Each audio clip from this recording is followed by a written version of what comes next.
धीरे धीरे रहताई कपरे पचाढ़ल, धीरे धीरे जात बा बुखार नियन बढ़ल।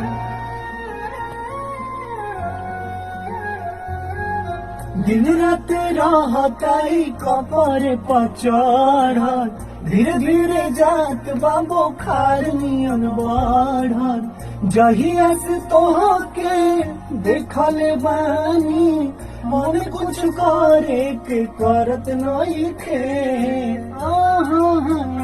तोहार प्यार हकी पिपरा के भूत रानी हो तरत नइखे।